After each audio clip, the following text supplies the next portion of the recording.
Sir आमच्या दोघींपैकी एकच कोणतरी बोलेल कारण प्रश्न लिहिणं आणि दोन्ही एकदम बोला करा तुम्ही कॉर्डिनेट सर आपण आता याच्यावर आमचं लाईव्ह YouTube हो हो तुम्ही एक मिनिट मी पहिले इकडे पार्टिसिपंटची सेटिंग करून घेतो एक दिवस का मॅडम सांगता तुम्ही त्यांना ॲड व्हायला झाले 10:40 झाले सर हो त्यांना तुम्ही जॉईन होऊन जा म्हणजे माझ्या इकडलं सेटिंग संपलं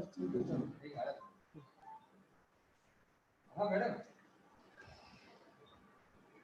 हो हो परमिट कर ना हो हो एक मिनिट परमिट कर दुसरं असं सांगायचं होतं की पार्टिसिपंट आपले ऑल ओव्हर द इंडिया आलेले आहेत बाहेर जे भेटत आहेत तर थोडं हिंदी आणि इंग्लिश आता घ्यावं लागेल हो म्हणजे इंग्लिश कारण मराठी आता ऑल ओव्हर इंडिया पार्टिसिपंट असते हो या हां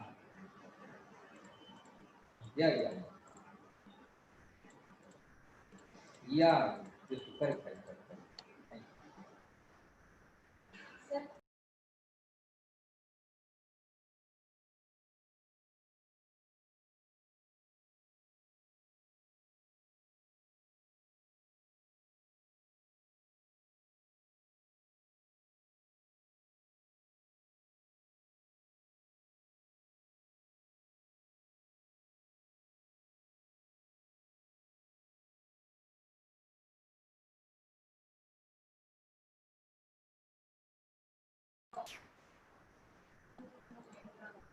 सर जॉईन करून तो आम्हाला 14 वाजल्यानंतर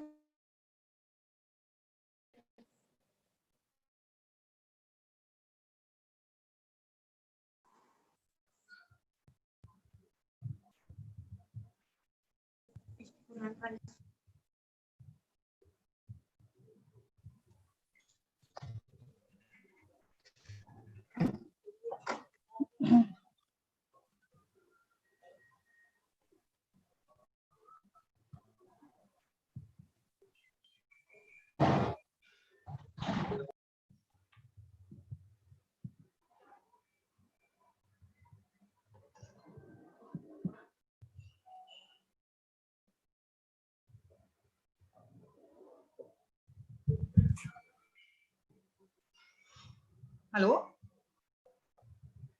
Am I audible? Can everyone hear me? Yes.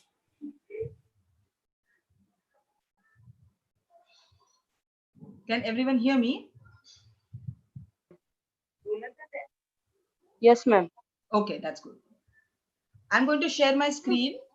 So, can you please allow my screen sharing?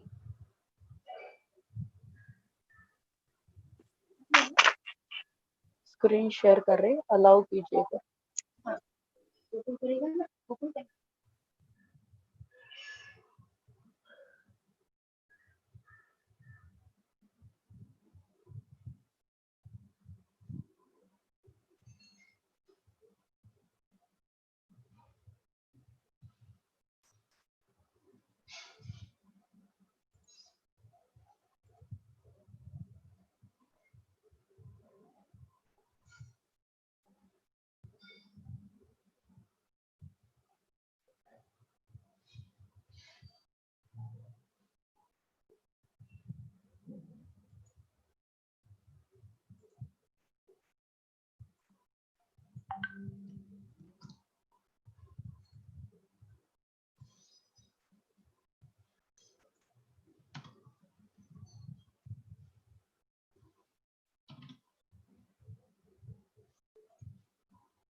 I can't still share my screen.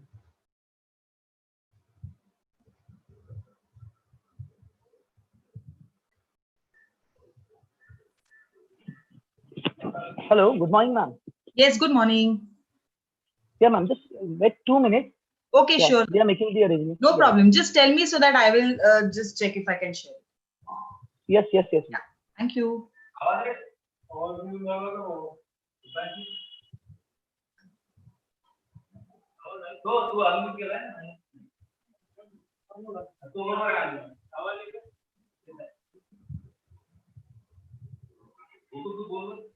Hello. Yes.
Hello. Yes. No, no, no. We are just taking the audio. Sure.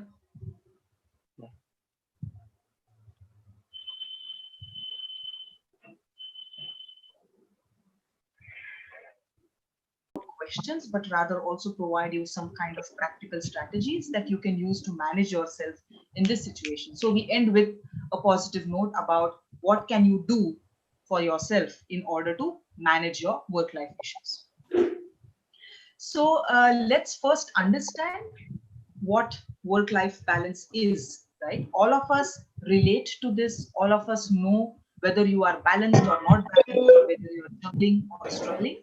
But for me, I think it's important to tell you what exactly it means and what exactly life means. Okay. So for the purpose of my research and for the purpose of the understanding this webinar as well, work refers to paid employment. Okay. So any kind of work for which you get a payment is considered as work, and life refers to all the activities outside work, right? So sometimes we also refer this as work and non, right? So just before I proceed, I want to mention that because it's a national webinar, I'm going to stick to English, considering the presentation is also in English. For the question answer session, if you are more comfortable, we could do the question answer session in Marathi or Hindi as per your convenience, right? If anyone knows German, I'm happy to do that in German as well, right? So for the purpose of the presentation, I'm going to stick to one language. Okay, so what do you mean by saying that I am achieving work-life balance? So achieving satisfying experiences in everything that you do leads to work-life balance, right? So if you are not happy with your work, but you are happy with your family and other responsibilities, we cannot call it work-life balance, right? You need to sort of have a balance between all the different things that you're doing as a part of your life. So work-life balance also focuses on important aspects such as energy, time, and commitment. So the kind of energy, time, and commitment you will need as a role of a worker, or in the role of a family member, or as a parent, or as a father or a mother, or as a daughter-in-law or a son-in-law. These are the different roles that you play. So do you have enough energy? Do you have enough time left? Do you have enough commitment to that role, right? So these three resources specifically, energy, time, commitment, need to be well distributed across the day, right? Which means you should have enough energy when you come back at home after your work. You should have enough energy when you're going to your work the next morning, right? So it's not only about that you're very energetic at your work and you feel drained when you're back home, right? That is not a balance. That may be some kind of imbalance. What we also need that you are experiencing a balance. It means that there is less work-family conflict, right? And there is more work-family enrichment. I will quickly explain these two concepts. When I say work life conflict, I mean that there is an interference. Your work is interfering in your family. Your family role is interfering in your work, right? One example could be when you have exam, right? And when you have to check your paper. All of us know how much we struggle, considering that we have huge class sizes as compared to the other countries. Checking those papers, if you have a cap duty, right? You are supposed to, again arrange those papers in a so that requires more time, and then this time and this pressure at work will have a conflict in your family. So you may not be able to attend a family function, or you may not be able to, sit and see how your son or daughter is studying at home, right? So because one area absorbs more time and energy from you, you have less time and energy left for the other area, right? This is called as work family conflict, right? There is interference, there is a competition between your work and family. Sometimes you have to prioritize one and ignore or perform less for the other, right? And this is a sort of a negative connection between work and family. The other more positive connection is work life enrichment or work life facilitation, which means that one thing sort of creates a positive base for the other. One good example could be that for the pay we all get, right? Hopefully, we all are getting pay in the COVID situation, considering that there is a delay in payments as well from the government itself, and also in case of private universities, they are also struggling with this. So let's consider that most of us are getting paid and getting our salaries on time. So getting salary from your job, okay, is a positive thing which you carry into your family, right? So it brings in more family stability. So one area sort of facilitates, one area enriches the other area. So this is the kind of work-life balance that I have been researching myself, and I think it's better to look at the positive side, because we cannot do without work, and we also cannot do without family. Both are equally important, and that is actually the problem, and that is a problem because you sometimes don't understand what you should prioritize, right? So one area complements the other. Your work complements your family support complements your work, right? So these are two important aspects in work life balance. Even if you google it, even if you research, you will see that this field of work life balance always functions in the realm of either the positive effects of work on family, family on work, or the negative aspects or the negative effects of your work on family or your family on work. Now, if you have observed for the last 4 or 5 minutes that I've been saying, sometimes I say work life balance and sometimes I'm saying work family conflict, right? So there's a huge research body which sort of challenges this concept that our life is not just family. In case of the Indian context, it still holds true, because most of our time that we don't engage in work, we are mostly with our family, right? But in other cultures, let's say we belong to collectivist cultures wherein the social group becomes the important aspect. There are also individualistic cultures, let's say Germany or the US, wherein the self seems to be more important than the group, right? So in our case, still our family is the main part of our life, but life is beyond family. Okay, so the kind of activities that you engage in, that is exactly the me time that I was referring to in my introduction, is the aspect of what you like to do, the sports activities, the community service that you want to do, the books that you want to read, the new recipes that you want to try, the new hobbies, okay, the time for hobbies that you want to pursue. So all these aspects also are part of life and not just family.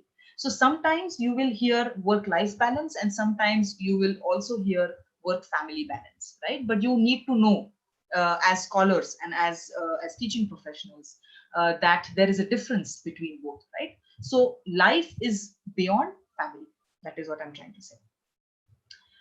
Let's move on to what is the need for work-life balance, right? So this also seems to be a fancy concept. Like if you remember how your grandparents worked, let's say 2-3 generations before, there was no concept of work-life balance, at least in India. Then why this concept now? Is it a fad? Is it a social media thing? Is it something like how, people nowadays say that I am in depression? Being in depression itself is a very fancy thing, since Deepika Padukone mentioned that she was going through depression and she wrote about it and then it went viral, right? So because of social media influence also, there are some terminologies that are getting undue importance. But in case of work-life balance, I think there is no undue importance. That's why we have this webinar today. There is an increasing need to understand what kind of work-life balance we have, or whether at all we have a balance or not. So first aspect, why we need to even talk about this, why do we even need to research this, is that there are changes in work culture. Exactly what we are facing right now. All of us, okay, are working in a new culture right now. And that new culture is work from home, right? All of us are forced, okay, some are doing it happily, some are forced to work from home and yet give the best performance that you can. I'm sure most of us teachers like to take that, chalk in your hand and write on the blackboard. That gives you a kind of satisfaction of teaching. All that is not possible because of the COVID situation. So such changes, this is the most recent change I'm referring to, but there are other changes as well. For example, digitalization was the most important change recently. So everything is computerized, everything is monitored, everything, like you have biometric in most of your colleges or workplaces. You have that fingerprint wherein you say, okay, I logged in and I logged out. We didn't have this before. So this sort of tries to monitor how much time you work, and then depending on that time, your pay scale is decided. If you leave early, okay, it's a half day, and then maybe some organizations are cutting your pay for that. So these are the kind of changes in the work culture that you have to understand how they impact the work-life balance. The second aspect is the changes in the family structures. So let's go back again to 2-3 generations before. We had bigger families than what we have right now. Most of you still maybe staying with in a joint family wherein you have a lot of people at home, but most of you also belong to so-called nuclear families, smaller, tinier families with 1 or 2 children, right? So again, when it comes to work-life balance, maybe having grandparents at home is a great support for working people, so that they can take care of kids, which positively affects their work-life balance. If you are a nuclear family, you have a question of where do I keep my child for 8 hours while I'm working. Of course, children go to school, but what happens when the child comes back from school, right? So family structures, what I mean here is the support system, but what I also mean is your basic marital status. If you're single, maybe it is easier for you, or it may be more difficult for you as well. If you're married, it's different. If you have responsibility of elderly at home, if you have, let's say, an ailing partner or ailing parents at home who require a lot of your time and attention, that will affect how much time you need to spend at home, right? So changes in work cultures plus changes in family structures is equal to need for work-life balance. So these are the two aspects which force us to rethink about how we are able to manage our work and life together. And we do all this, why? To manage our stress. You all will agree with me that too much of work, too much of time pressure, too much of pressing deadlines, the struggle to do research, the struggle to publish, the struggle to provide your service. So apart from teaching, there are so many things academics have to do, right? So there is one of my publications wherein I have talked about this aspect, wherein other professions or other professionals think that teaching is quite easy. Teaching, you just have to go and speak to kids. I said that this is a wrong perception about teachers and academics and scholars. It's not easy. It's not easy to prepare. It's not easy to teach someone in their language, to teach them something in a language that they would understand. And especially handling teenagers and handling young adults is the most difficult thing. I'm sure you're already nodding your head for this. So it's challenging. Teaching is equally challenging as any other profession. Teaching is equally valuable than any other profession. And teachers are equally stressed as all other professions, right? So that's why we need to also consider the stress and stress management strategies that academics and teaching professionals can use, right? Moving on to the positive aspects of work-life balance, which I briefly mentioned.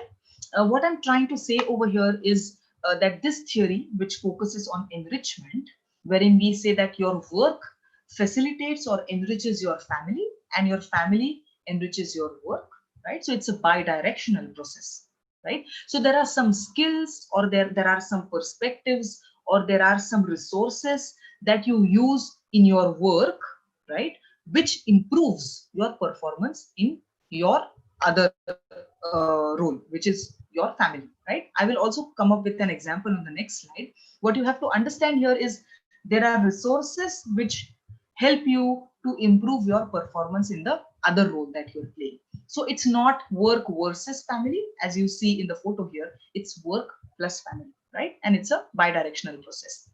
So the example that I want to give you so that you understand the work family enrichment theory better is there are two paths in which your work life balance can interact with each other. One is called the instrumental path, which means your role one is instrumental in your improved performance in your second role. So the skills that you learn at home, for example, if you have seen your father as a great communicator and a good orator, you learn those skills from your father. You carry those skills with you at your workplace, and then you're able to deliver a lecture really very well. So this is a positive transfer of skills from your work to your, from your family to your work, right? Another thing would be, that's why usually sons and daughters fall into a similar profession or the same profession as their parents, because this is the instrumental path, that you're able to learn skills in one role and positively transfer them into the second role. The second path of work family enrichment theory is the affective path. Okay, so affect means emotion, right? So it's a synonym for emotion. So what happens is, if something positive happens at your work, if something positive happens at your work, it creates a positive mood, and you take that positive mood back home, right? In this example that you see in the presentation, it's the other way around, wherein, for example, your son or daughter has scored really well, right, in the exam, and that makes you proud, and that makes you feel positive. You go in a positive mood to your workplace, and that day is the day wherein you get most of the things done very well, right? So because of positive mood, it helps you to perform better, right? So one is the actual transfer of skills and action and behavior, which is through instrumental path. The other one is more related to emotion, that is the affective part, which is mostly your mood, right? Let's move forward to what are some benefits of work-life balance. I'm not going to talk about each and everything because I have to cover other aspects as well. But what is important for you to understand is, one is that, of course, this presentation will be shared with you. So if you have any doubts, you can also contact me later on. What's your takeaway from this slide is that there are 5 benefits, right? I have transferred the various benefits on 5 levels. One is your thinking, right? Being a psychologist, I would say that it's important for you to understand that that your behavior, okay, is backed up by how you think and what you feel, right? So your thoughts, right, trigger your emotions, and sometimes your emotions are going to trigger your thoughts, right? So the thought of the next day at work, wherein you have to submit something and you have not completed that task, that thought is going to create anxiety, right? And then most of the times you go to the work with a negative mood, and then you have to convince your senior or your colleagues why you couldn't do that work, right? So thinking is very, very important on the first level. So if you have work-life balance, you will have positive and rational thoughts, right? You will have improved decision making. You will know exactly what your situation is and what you need to do. In case of emotions, you need emotional stability, right? All of us experience different kinds of emotions. And let me tell you that negative emotions are equally important as positive emotions. Only being happy, only being,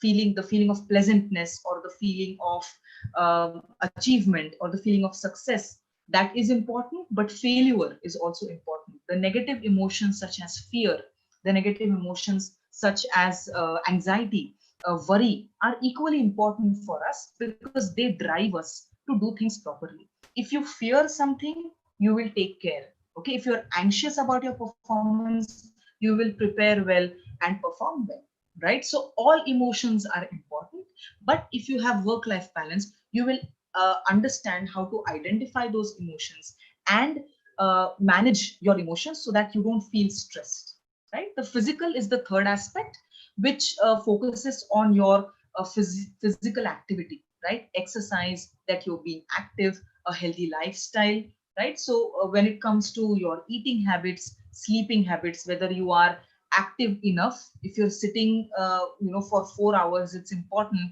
that you get up and at least have a small walk, even if you're at home right now. Yeah. So well distribution of physical energy across different activities.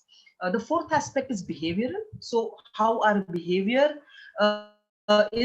behavior, when it comes to work life balance, it is about your better time and energy allocation, that you understand how you have to manage your time and how you have to manage your energy and distribute it across all the different levels. Also the active participation, that there is no inertia, that you are high on initiative, right, which will increase your productivity. So behavior means also the actual steps that you will take in order to execute a task, right? So if you have to check papers, the actual act of checking papers. If you have to cook, the actual preparation, the chopping of vegetables, cleaning the kitchen platform later on, arranging the kitchen in a specific way. Yeah, so behavior is always the action. Yeah, so your thinking, your emotions, your physical energy put into action means your behavioral aspect, right? And the last and most important aspect is the social aspect. So if you have a work life balance, it would mean that you can maintain good personal and professional relationships, that you don't create jokes about how your wife complains about you not spending time with her, and how you joke about your husband being constantly on the phone because of WhatsApp and all the other social media. So it's important that you give enough time, that you give enough attention in your relationships, because these relationships are actually your support systems, right? So it's not always about your personal relations, but it is also about your professional relationships. Also the kind of time you can allot to social work, the kind of community work that you're doing. Most of us are engaged in some kind of social activity during COVID. Either you are, if you're allowed to go out, you're helping, you're volunteering, or you are also creating a kind of a good environment, a good social environment for your children, so that they don't get bored during the COVID time, right? So these are the 5 types of benefits: thinking, emotional, physical, behavioral, and social.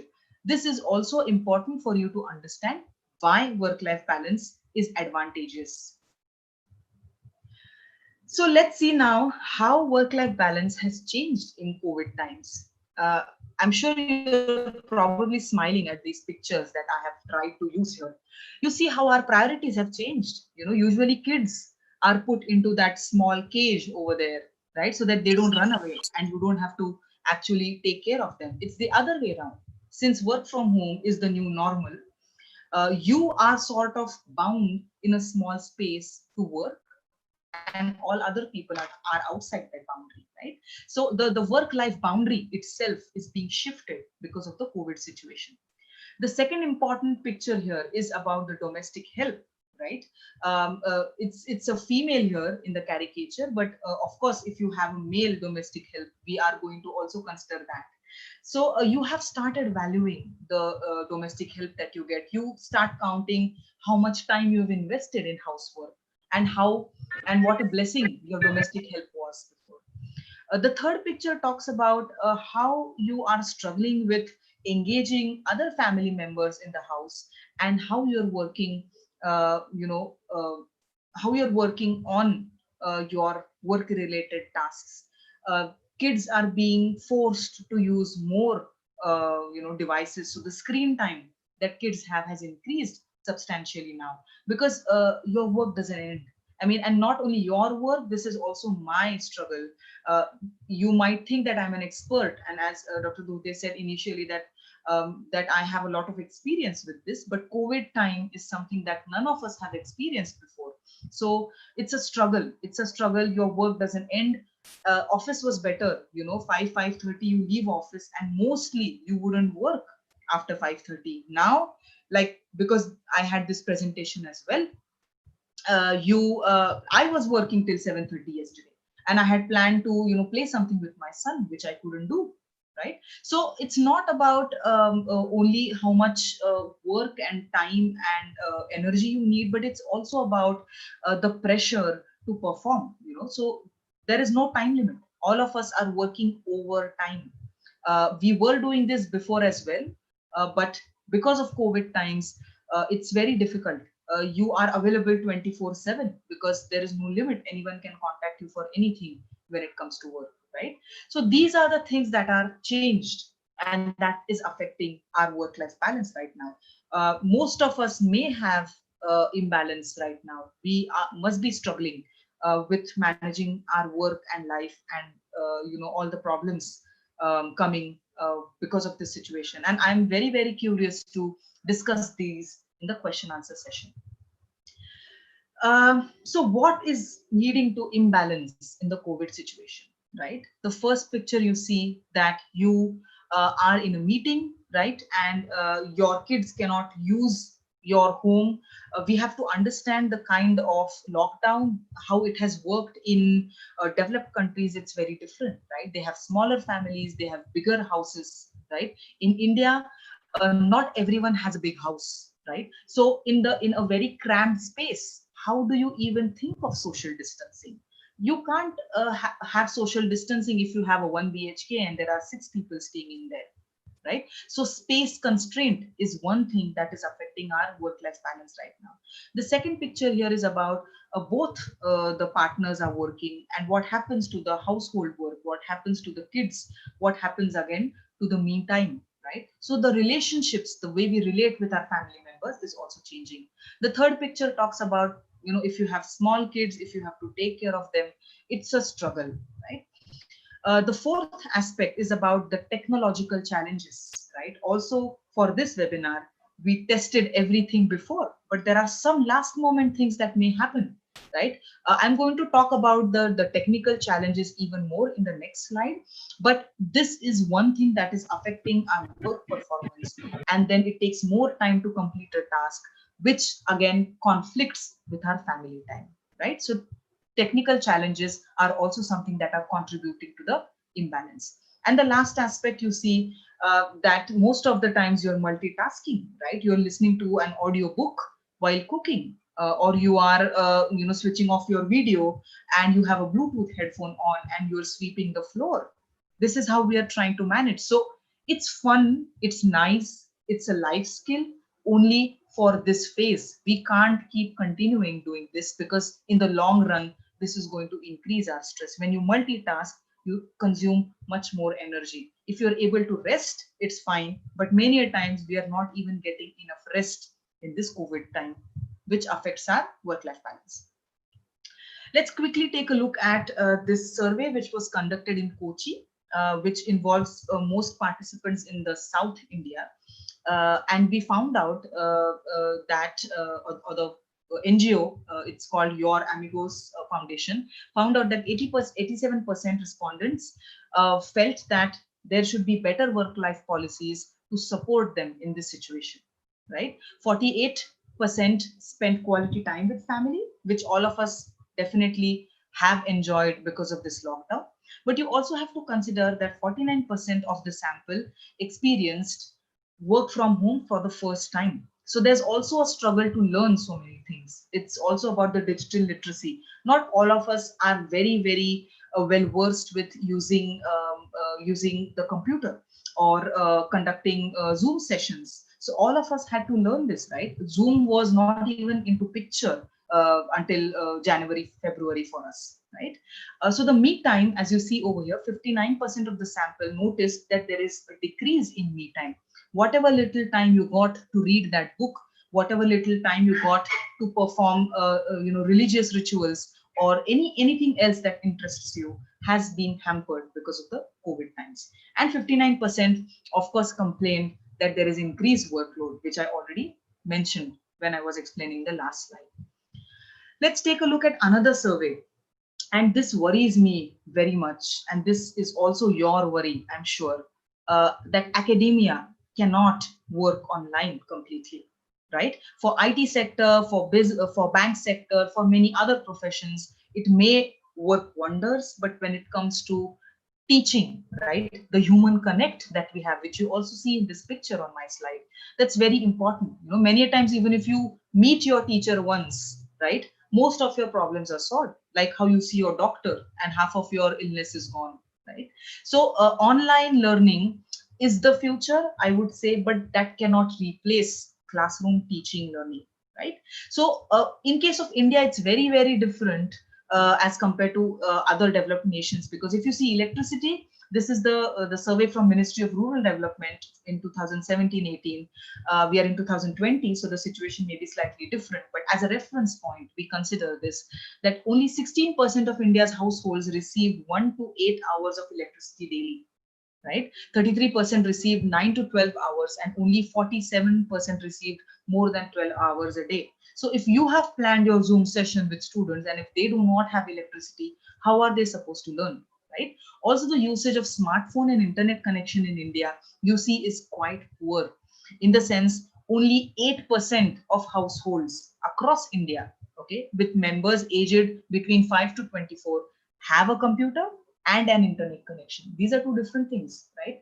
Again, the third aspect is whether you're able to use it or not, right? That I have not considered here, considering the time constraint, and I cannot touch upon all the different aspects. But this is to just give you an idea of the kind of resources and the kind of digital infrastructure India has, and whether to expect our students to be able to even participate. I mean, quality of teaching learning is beyond discussion right now, but just the mere availability of resources for them so that they can participate and benefit from the kind of education we want to provide them.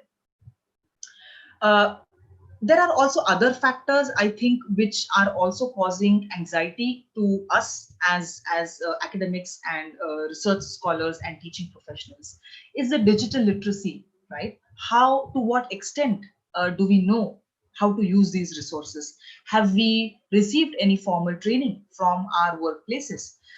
Some organizations did have, orientation sessions wherein they taught their teachers and professionals to teach online, to create platforms in order to conduct exams. But all that required a lot of preparation, and not every organization is ready to do that, doesn't have enough funds to do that, right? So all of us have suffered a lot when it comes to the delivery of content and conducting examinations. And there's still a debate. We recently got the debate resolved about 10th examination, or about the final exams when we want to conduct. So digital literacy is one aspect. The second aspect is age related. So senior faculty, senior teachers, I know most of you are willing to learn things, but it's also difficult, right? It's also difficult for them to learn things and professionally start using them. So when we say that digitalization of education is great, you always have to think how you're going to apply it to India, because we have a huge rural section. We can't forget them, right? Most of our students come from small villages to our colleges, and they are equally important as our students who come from the urban section, right? The third aspect is not all subjects can be taught online. Let's say physics, chemistry, or many other subjects which require laboratory based subjects. Also psychology, for that matter. We have experimental psychology wherein we want students to get hands-on experience. So how do you do these things online, right? So this causes pressure. This sort of adds to the job security insecurity that results from this situation. The experiential learning component. Most of our courses, especially the postgraduate courses, demand internships, right? So how do you go about that? Most of the organizations have opted for online internships, which are mostly related to content development or something like that. But going on field and doing an industry visit or visiting a pharmaceutical company and learning from that is something that we are taking away from students because of this situation, right? So people who are in these professions which require laboratory based teaching, they may feel security. I'm not saying that they will lose jobs necessarily, but we are focusing on what causes security or insecurity because of this COVID situation. Moving on to two aspects of job security. One is the feeling of anxiety, and the other one is the feeling of insecurity. So I have just bifurcated this anxiety for academics who are teaching, the pressure of publishing and research, academic leaders, people who are on the decision making procedures, whether you will have enough admissions this year, because all your functioning of the organization depends on admissions, and the number of admissions means the funds that come in, right? So the fees. So if you do not have enough admissions, you do not have enough fees, then the question of recession would start. You would want to lay off some faculty, and which faculty? So you would probably think of less popular subjects, right? For which the admissions are less. So this is a vicious cycle. Okay, so this causes anxiety not only for the teachers but also for administrators who are actually managing the institutes. And the feeling of insecurity also comes from, let's say, the comparison between whether your job is contractual, whether you are on CHB, whether you have a permanent position, whether you are receiving pays on time, whether you will receive a full pay or not, right? So these are the aspects which add to the aspect of insecurity, leading to job related insecurity as well. So what should you do, right? So we discussed about the problems, we discussed about the stress it causes. Again, if you remember, we saw the benefits of work life on 5 levels. You will also now see what you could do, right? These are the strategies on the 5 levels that I discussed before. So you should be open to changes. You should have a positive attitude towards things. You should replace negative thoughts with positive thoughts. If you're not able to do that, take help, speak to other colleagues, speak to your partner, speak to psychologists like me, so that we can support you in having positive thinking. In case of emotions, I would suggest the me time becomes very, very important. In spite of COVID times, please give 15 to 20 minutes to yourself, whether I would say 35 to 40 minutes, because it also means if you're allowed to go out and have a walk, that you go out alone, feel refreshed, get relaxed, do at least one activity which gives you joy, right? That's very important. So you contribute towards your me time. Exercise, yoga, relaxation, that is going to help us. From the behavioral aspect, you also have to see how much time you are spending on devices. When you don't need to look at your phone, when you don't need to be on your laptop, do away with that. Do other things. Engage with your kids, do something for your partners, spend some time with your parents, do something nice for your neighbors, involve yourself in gardening, something that is not related to the screen time that you have. And the last aspect is clear communication with other people, especially at the workplace, that you communicate about your time pressure, about how you are feeling, whether you're able to do the tasks within the given time or not. So communication becomes very, very important. So this is my last slide mostly. So what I'm trying to say, this is just a summary. So the abbreviation that I have come up with is SCOPE, right? So you need to give yourself scope to manage your work life, and you will require specific competencies to do that. So skills and competencies are different. Skill is the ability to do something. Competency is also about the right attitude, the right motivation, and the skills together, right? So 5 important competencies that you need to focus on in order to manage work life properly. One is self-management. So self-management meaning your time allocation, prioritizing things, managing your emotions, helping others manage emotions, understanding other people, what they are going through right now, and respond and act accordingly. Openness to change, there is no option. You have to be open considering the COVID times.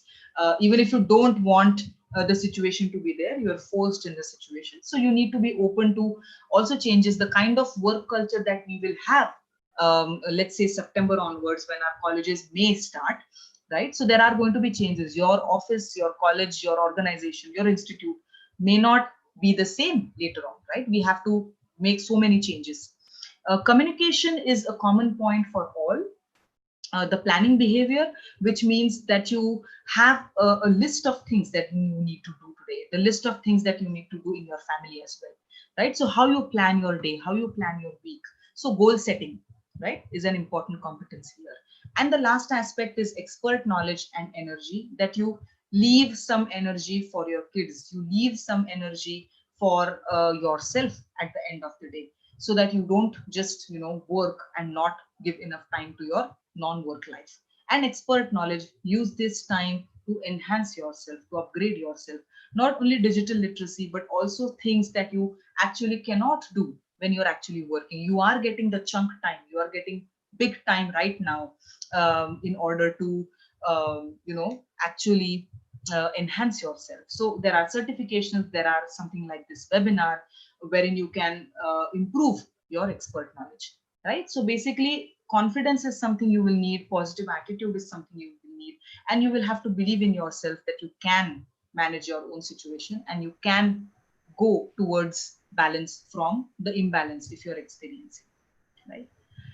So what did you learn from this webinar? A quick recap. These are the terminologies that you learned: work-life balance, work family enrichment. We said that there is instrumental part, there is affective part. We also talked a bit about work from home, because that is influencing your work-life balance right now. What are the different factors affecting job security, especially for academics? You also have a list of strategies which you will anyway get through this presentation later on, to cope with the situation, and the survey that will help you to understand your current situation. So the link for this survey will be pasted in the chat box, so you can start participating in the survey right now. Plus we also plan to send this link to you later on in case you want to participate in the survey at a later stage. And I am also going to tell you that each one of you will receive the results of this survey, which will give you a score about how your work-life balance is right now and whether you are experiencing job security or insecurity, right? So these are the lessons learned. I hope you got some idea about what work-life balance is, how it is specifically in India, and how in COVID times it's causing more problem for us in managing our work and life. So I would like to, thank you for your patient listening. These are my contact details, and over to you, Mr. Bajaj, now. Thank you, ma'am. Thank you so much for the wonderful lecture.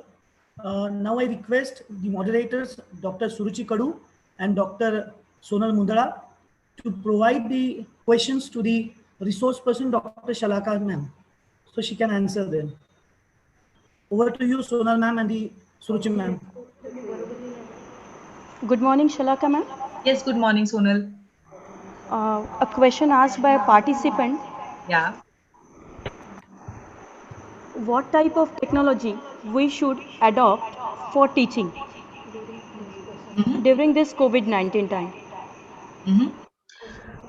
What kind of technology? Okay, that's a very broad question, but I'm sure the participant is already using different platforms that are available. So at Flame University, we rely heavily on Google Meet, because that is how we are sharing our screens, and we are also have, it's very similar to Zoom. So Zoom and Google Meet could be the best forms. I'm still worried about what kind of subject you're teaching. In case you're teaching maths or physics or any other subjects wherein you require the whiteboard, I think Zoom is better, because Zoom allows you to actually write on the screen, and then students can actually view that. So sometimes it also depends on your personal style of teaching. Some people prefer PowerPoint presentation. Like I personally prefer PowerPoint presentation because then everything is there and you can share it immediately with the students. So it's important that not only the platform but also how you deliver the lecture is important, especially in COVID times, considering the technical problems that some people may not be able to log in or join in. So how do you address that? So it's important that you also create notes that you can share about your lecture later on. So even if someone cannot attend it or has attended your lecture partially because of some technical issues, will follow the topic that you're teaching through the notes. Thank you, ma'am. Next question. During the period of lockdown, because of excess use of digital equipments, we are continuously have been surrounded by radioactive energy. Even small children is also having this type of radioactive energy. Means they will be surrounded by this radioactive rays. So is it a challenge for us, or anything there will be solution to resolve from this radioactive rays? So what I didn't fully understand the question. So what is causing the radioactive waves? Online teaching. Sorry, online teaching. Yeah. Okay. So let me think about this. Yeah, see, we are left with less choice right now. Yeah.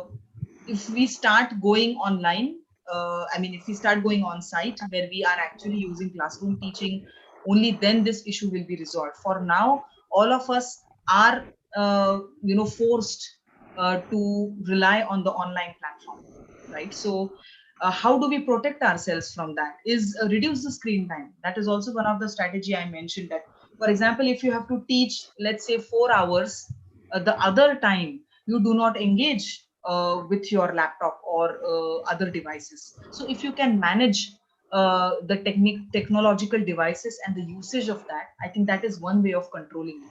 Especially for children also. Like my son is 5.5, and he will start his school online from 15 June.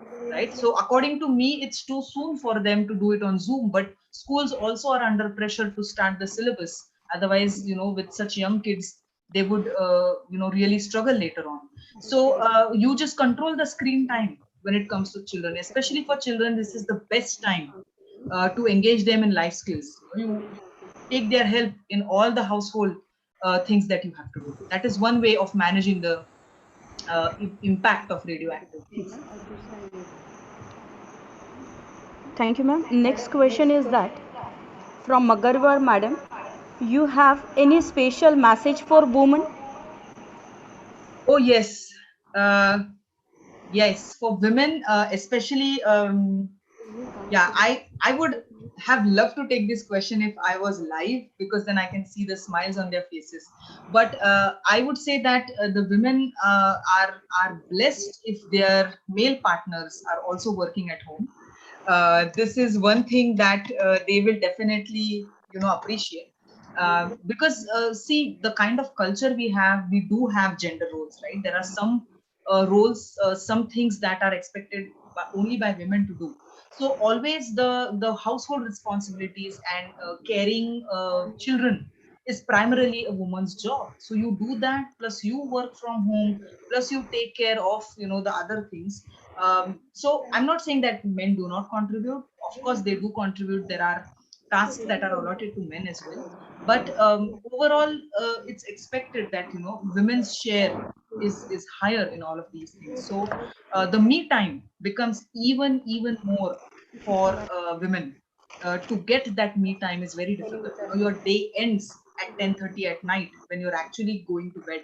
Till then you're constantly working, because after dinner you're thinking about what to do tomorrow, right?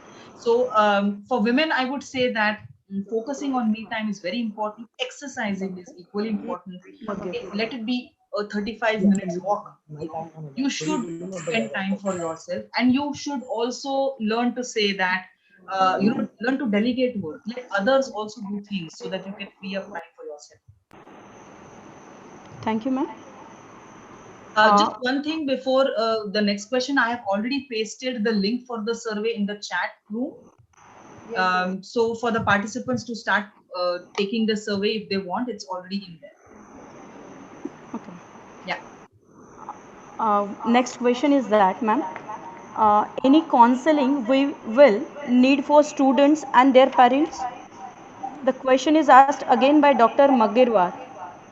I think that's a good question, because we first have to understand the approach people have towards counseling. Counseling is still not seen as a very good option. If it is for your career, then people are open. If there are behavioral issues, most parents wouldn't also want their kids to be counseled. But in the current situation, because all of us are suffering and all of us are on the same page, it would be ideal if colleges can organize, let's say, something like this, a webinar on a smaller level, wherein parents can address the common issues with a counselor and ask for solutions. So I think for students to perform well, it's also sometimes better that parents also receive counseling, because many a times parents are very anxious and they pass on this anxiety to students. So managing students and parents through counseling would be a very good solution.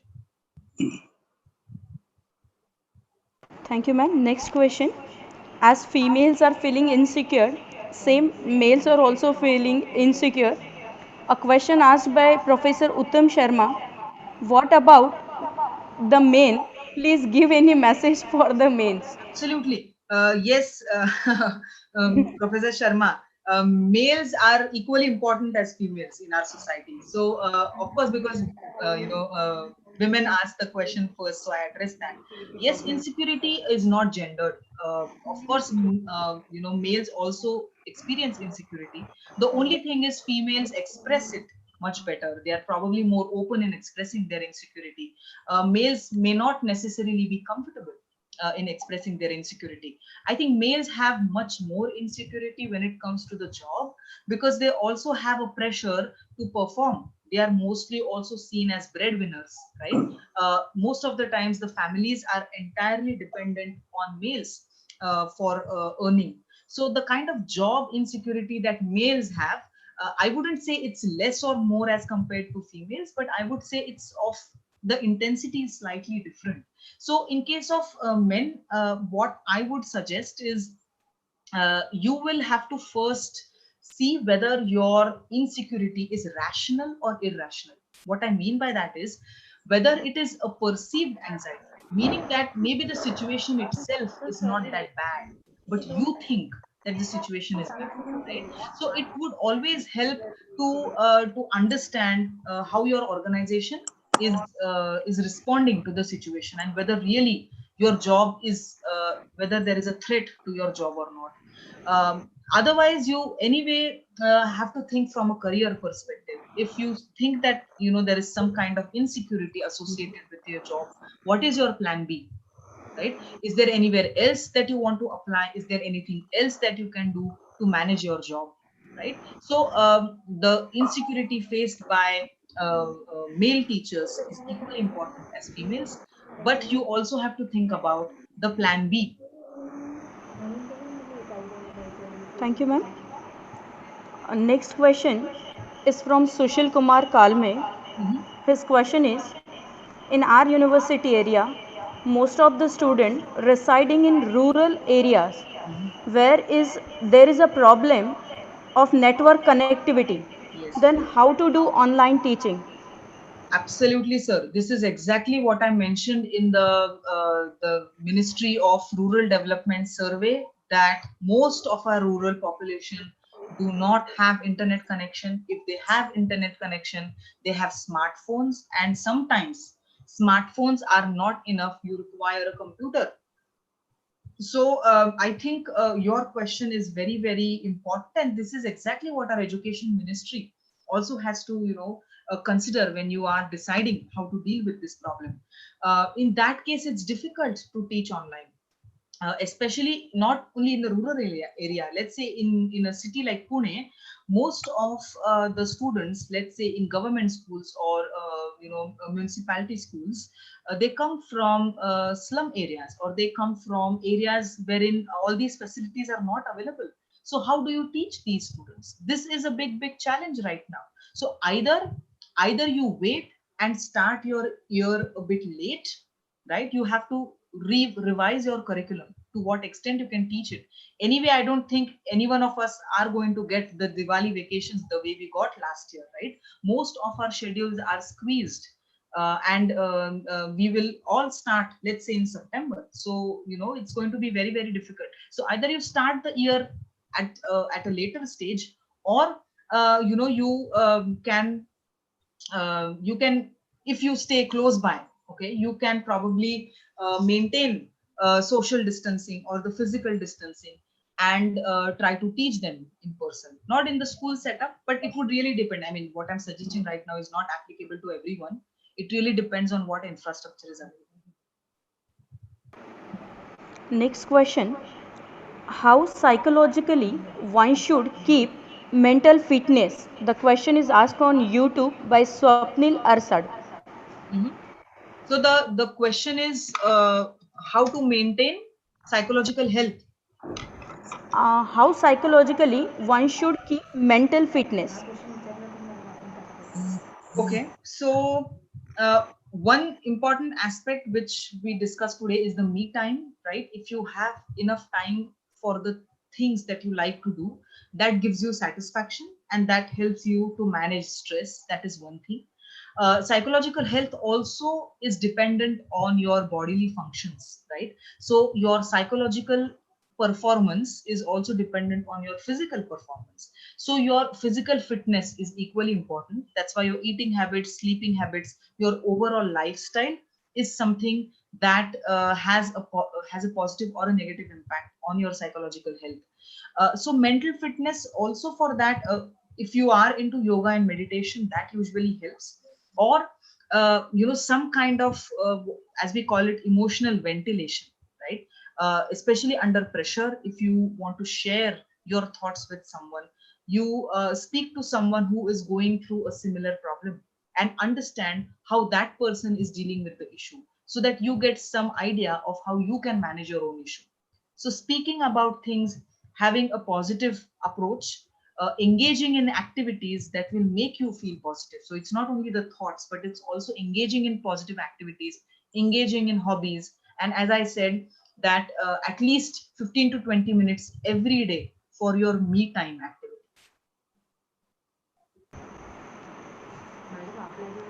Thank you, ma'am. Next question again from Silcha Chaudhary. Mhm. Work life and family life both are the two sides of the same coin. Right. How should we try to balance between the two in the scenario of lockdown? Yeah, exactly. So the entire webinar was about this topic. So if you just go back and visit my presentation later on, the strategies, okay, the slide which was called the way forward, is what I'm suggesting. How you could balance these two things. So you basically have to start balancing from a thinking level. If you can do that, only then you can actually have a balance on an action level or behavioral level. You need to know which tasks require which time, how much time, at what time you need to do them. There are some things that you may not be able to finish today, right? So you have a daily plan of what you have to do. And when I say what you have to do, I mean not only related to work but also your family activities, right? So you have a proper plan of what you do today, what you do in this week, what is your monthly plan. In case of lockdown specifically, because there are still restrictions on your traveling, there are restrictions of in some areas getting food and other essentials, or you can't still visit restaurants, you can't go shopping. So the activities that you could do before to feel good, all those are restricted in lockdown. So what you do is you actually look for activities that you can do indoor, right? You can arrange your cupboard properly. All the saf safai and cleaning that we do for Diwali, you just do it right now. There is so much work to do at home. There is a different way that you can engage with kids. If you have pets, if you have a garden, these are different things that you can do, and this is one way of balancing. You may think that these are again the tasks that I'm suggesting, but you engage in these tasks, they make you feel happy, and that actually helps you to balance. The feeling of satisfaction is extremely important.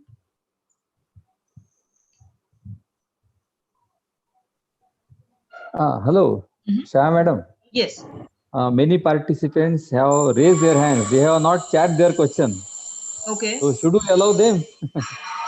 How much time we have, sir? Because it's almost 12 now. Time is almost over. Yeah. So what we can do is, my contact details are there.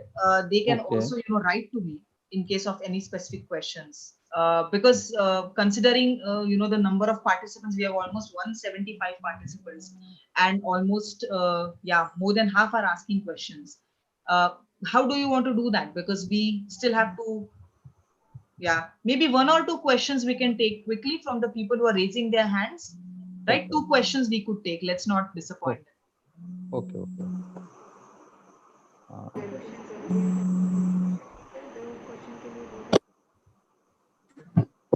Yes, Mr. Siddiqui.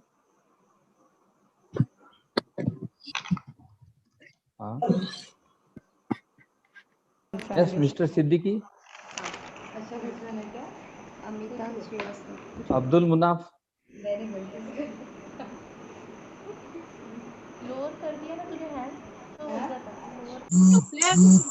Okay, sir.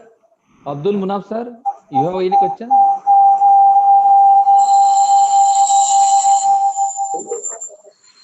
Feedback form is not accepting response now. It will accept after 1 p.m, sir. Because just I fill up the another questionnaire for 4 pages regarding work-life balance. That's right, sir. Thank you for doing that. But the feedback form will be activated only after 1 p.m, sir. After the okay, so I wait for that up to that time. Yes, sir. Please wait for it. Okay. Thank you, ma'am. Any questions from the participants? Hello, Radha ma'am. Hello. Yes. Hello. Yeah, Gokul here, ma'am. Gokul Bajaj. Yes, sir. Ma'am, so many participants want to know your concluding message to them. Your concluding message. My concluding message to the participants? Yeah. Yes, ma'am. Okay. I will be very short. So I would like to conclude by saying that I am glad that all of you consider work-life balance as an important issue. What you have to start doing is, rather than thinking of how the situation can change, you all should think about how I should change within, so that I can adapt to the situation. Because you have no control over lockdown, you have no control over the COVID virus. You have no control over these factors. You will have to wear masks, you will have to use sanitizers. So masks are our new fashion symbol now, right? You will see people wearing branded masks and colored masks. So what I mean is, you cannot change the situation. What you can change is look within yourself. What are the things that you can change? How you can adapt to the situation? How you can be satisfied? Right? You earn lot of money, you do a lot of things for other people, but at the end, if you are not content and if you are not satisfied, all these efforts are in vain. It's important that you understand how much time and energy you should put in your work, because your work is not your life. Your work is only a part of your life, and you always have to remember that. That's my concluding message. Yes, thank you. Over to Bajaj, sir. Yes, sir. Yes. Thank you, ma'am. Now I thank you, ma'am, for addressing all the questions raised by our participants. Now I request Advocate Ashokji Rathi, sir, President Sri Vijayal Bihani Shiksha Samiti, Amravati, for his presidential speech. Thank you Gokul. आज की इस webinar में प्रमुख वक्ता doctor शलाका शाह, संस्था के सभी पदाधिकारी, प्राचार्य, सभी शिक्षकगण, शिक्षकेतर कर्मचारी, सभी भाइयों बहनों, आज इस कोरोना काल में वर्क लाइफ बैलेंस यह एक आज अत्यंत महत्वपूर्ण बात है। वैसे कि मैडम ने कहा है कि लाइफ इज बियॉन्ड फैमिली, उसी तरह फैमिली और हमारे वर्क प्लेस का बैलेंस होना अनिवार्य है, बहुत जरूरी है। आज के इस वर्क लाइफ बैलेंस वेबिनार से हमें बहुत बातें वर्क लाइफ बैलेंस के बारे में सीखने को मिली। मैं मैडम शलाका शाह का ब्रिजलाल बियाणी शिक्षा समिति की ओर से धन्यवाद देता हूँ तथा सभी अभिभावकों को धन्यवाद। Thank you madam. Thank you very much, sir. Thank you, sir. Thank you for blessing us with your presence and your guidance. Now, before finishing this webinar, I will request all the participants to be on the Zoom and YouTube live streaming to provide the mental peace. We will watch the Poseidon for next 4 minutes. Right.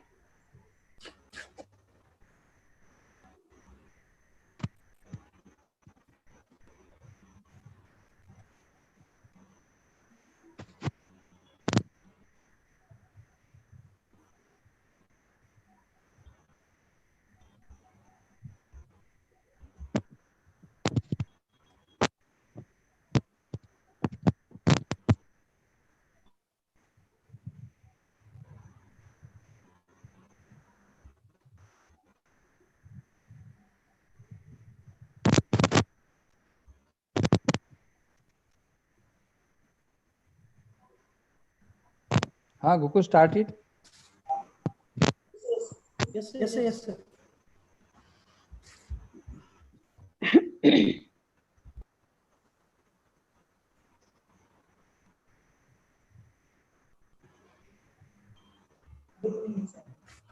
Wait a minute. I'll try to do that once again.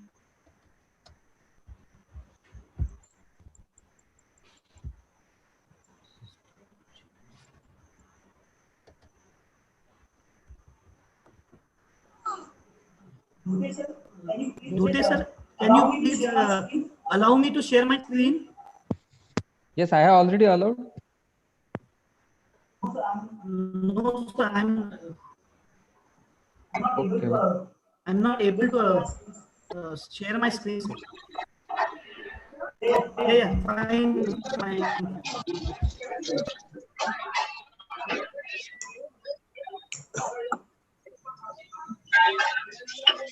गौराक्षी कटे गई। हाँ, दाना खावे कहीं है, खा ले बच्चे। I have allowed Gokul sir. I have allowed you. Yes.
अनवरत भूमंडळे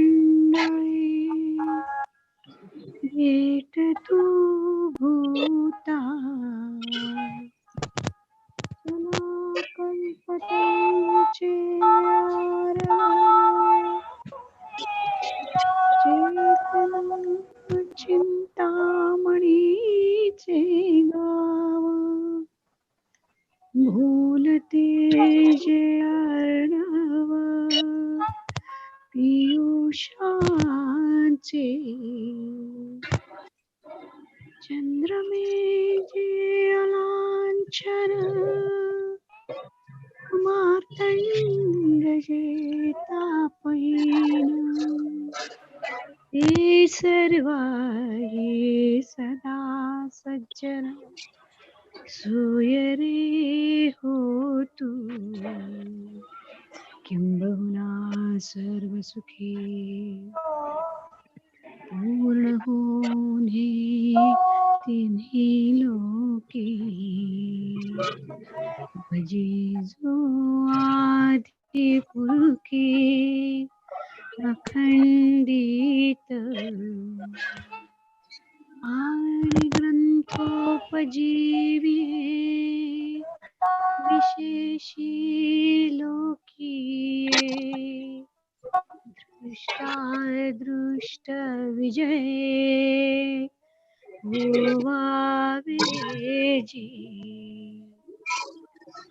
एकमणे श्री विश्वेश्वराव हा होईल दान पसाव येणे सुखिया झाला सुखिया झाला सुखिया झाला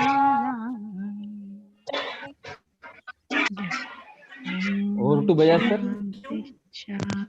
Yeah. Thank you. Thank you to all the participants. Guest speaker Dr. Shalaka Shah ma'am, Honorable Advocate Ashokji Rathi sir, Honorable Shri Om Bahul Adda sir, Honorable Dr. Diyas Dhote sir, moderators, my colleagues, and all the teaching and non-teaching staff for your active participation. I hope after having such amazing talk, you will be able to make work-life balance in a perfect and satisfying way. I pray to God that we all should be blessed with good health and wealth in this hard time of COVID-19. Thank you. With the permission of chair, I declare that the webinar is over now. Have a great day. Thank you. Thanks to all. I would just like to thank Advocate Rathi, Dr. Dhote, and Mr. Bajaj for organizing this event. And thank you very much for giving me this opportunity to connect with so many academics across